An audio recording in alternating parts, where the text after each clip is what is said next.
Hey folks, my name is Dennis. Thanks for joining. This is my most recent project and probably my most complicated project. It's the first time I'm really working with rough lumber, first time I'm using loose tenons, and the first time I really have to be concerned with wood movement. So let's take a few minutes and I'll show you how this all came together. I don't have a long miter station, and these boards were probably 10 feet plus long, and so I decided to break them down with a handsaw, which was pretty easy with Poplar. My first task was to dimension the legs, so after cutting down those boards to a rough length, I used my bandsaw to cut the same boards down to a rough width. And then I went through the traditional dimensioning process, using the jointer to flatten one face, using a planer to flatten the opposite face parallel to the jointed face, jointing an edge at a right angle to the jointed face, which is not shown here, and then finally using a table saw to create an edge parallel with the jointed edge. I'm using multiple boards to achieve the leg width that I wanted, and the bottom of the prep table is going to be painted, so I'm not too worried about the line between the boards showing through. The paint roller that I was using here didn't really work out too well. I had to switch gears in midstream to get better glue coverage across both boards. And I did want to glue up and clamp all the legs together at the same time. I was just really careful to make sure that I wasn't gluing two legs together. After giving the legs a good amount of time to dry, I dimensioned them all down to their final length, and then I began sanding those legs as well. I started with an 80 grit, moved on to 120, and finally 180. And although not shown here, I also dimensioned all the upper and lower rails for the prep table as well. I was lucky enough to have access to a Domino XL, and I used 8mm by 80mm tenons, which are about 3 inches long.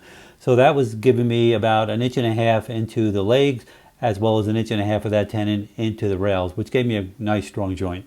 So to give you a sense of where I created the tenons, the board on the lower left, that's the leg on the lower left, you can see two tenons there. Those are for two rails that surround the draw. Those are fairly narrow rails, so I was only able to use one tenon. On the next board up, or the next leg up, you can see I used two tenons because that's the lower rail and that was much wider. And here's how the base came together. Unfortunately, I didn't film the glue up process, but what we did was I glued the front rails and legs together and let that dry overnight. Did the same thing for the back rails and legs, and then came back the next day and glued both the front and back to the sides. The prep table is going to have a series of boards that represent the lower shelf, and I wanted to make sure I had some nailing support in the center of the base, as well as on the ends for the front and back boards. And to create those boards for the lower shelf, I'm resawing some poplar, and I'm going to go through the same exact dimensioning process that I talked about earlier: jointing, planing, table saw. And we don't want to leave out the miter saw to cut those boards to length. I used a 1/4 inch spacing between each of the boards, and I used 18 gauge 1.5 inch nails to secure them to the base. These blades on the woodpecker squares were exactly 1/4 inch, so I used them to space the boards out, and that worked out perfectly. And there's the progress so far. The prep table has shiplap on the back and on both sides, and that's what we're going to work on next. I used a dado blade to create the shiplap. I only have a saw stop job site saw, but luckily it supports the use of a dado blade. You do have to purchase and install a different brake, and you need to be mindful of the dado set you buy to be sure it doesn't interrupt the safety features of the blade that saw stop is known for. So here I've installed a sacrificial board on my fence, and I'm cutting a rabbet on one side of the face of the board, and then I'm going to flip that around and cut another rabbet on the opposite face and the opposite side of that board. And then I'm going to go ahead and dimension that board or those boards down to the size I need to fit between or slightly overlap the upper and lower rail for the back and the two sides. And I could have been a lot more efficient here. You see me measuring with a tape measure or a template from a previous cut, and I could have been a lot more efficient here by setting up a stop. Now here I'm installing those boards between the upper and lower rails on the back and the two sides of the table. It's important to note that I'm using a pin nailer initially just to make sure that I'm satisfied with the alignment and the look, and I'm leaving about a 1/4 inch space between the boards. I do go back afterwards once I'm satisfied, and I nail it securely to the upper and lower rails with a 18 gauge nailer. It's important also to note that I'm only nailing on one side of those boards to allow for wood movement. The top is dimensioned out of 8/4 hard maple quarter sawn, and that's what we're going to work on next. And I went through the same exact milling process that we talked about earlier, so I won't take you through that process again.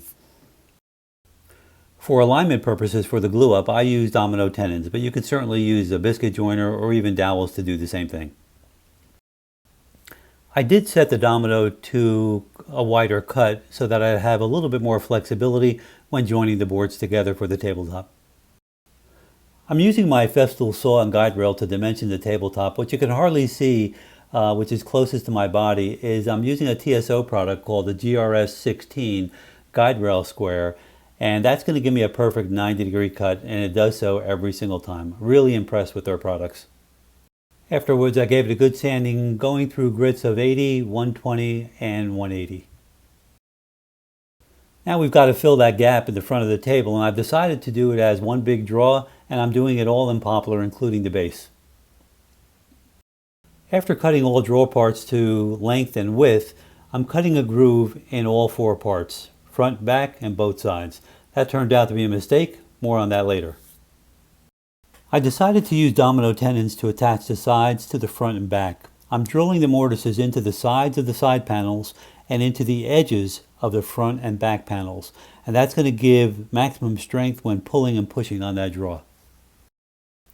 I dimensioned some poplar down into panels to form the bottom of the draw, and as before, I used domino tenons for alignment purposes. I also oriented the bottom so that any expansion would occur from front to back as opposed to side. Here I'm squaring up the bottom of the draw using my guide rail and Festool saw, as well as the guide rail square and the parallel guides that TSO Products offers as well, to get a nice parallel cut between the front and back of the draw. So here's where I made the goof that I mentioned before. I'm taking off the groove here on the back part of the draw, which is the right thing to do. But what happened was when I measured for the draw bottom, I only measured to the groove. And so I had to add a small piece of wood here to make up for the difference. Here you can see how the draw comes together, and what I talked about before in terms of how I installed the tenons, how they're installed here, and how they really give strength to the draw when you're pulling and pushing on that draw.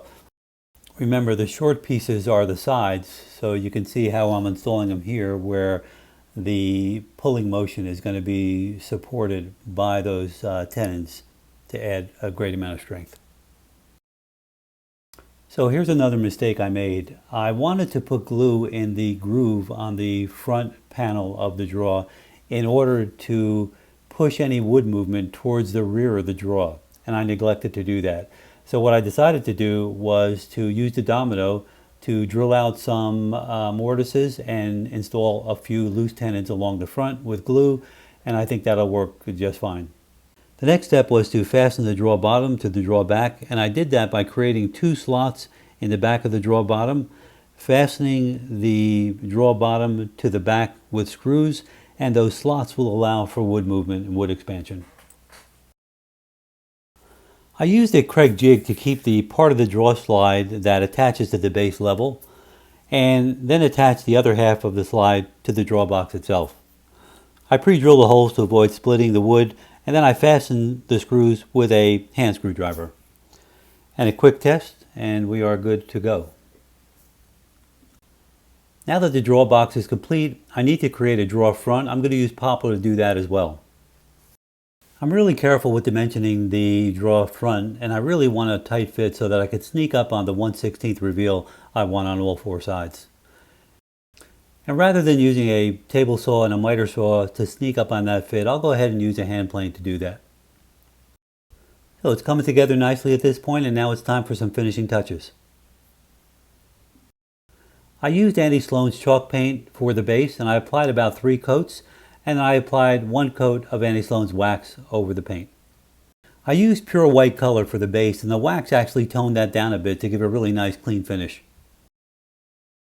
For the top, I used Osmo Top Oil Clear Satin. I applied it with a rag, let it dry for about 10 minutes or so, and then wiped off any excess. And then I let it dry overnight and applied the 2nd coat and eventually the 3rd coat. I like the way the top came out. The next challenge was attaching the top to the base while allowing for wood movement. I ended up using Z-clips, and I used the domino to create the slots in the aprons. I set the domino to a wide cut and also set the depth from the top of the apron to a little deeper than the depth of the Z-clip, and that created a nice tight fit between the top and the apron while still allowing for wood movement. And there's the final product. I'm really happy with the way it turned out. I hope this was informative and helpful. If you have any questions, leave me a comment. If you like what you saw, please consider subscribing and leaving me a thumbs up. See you next time.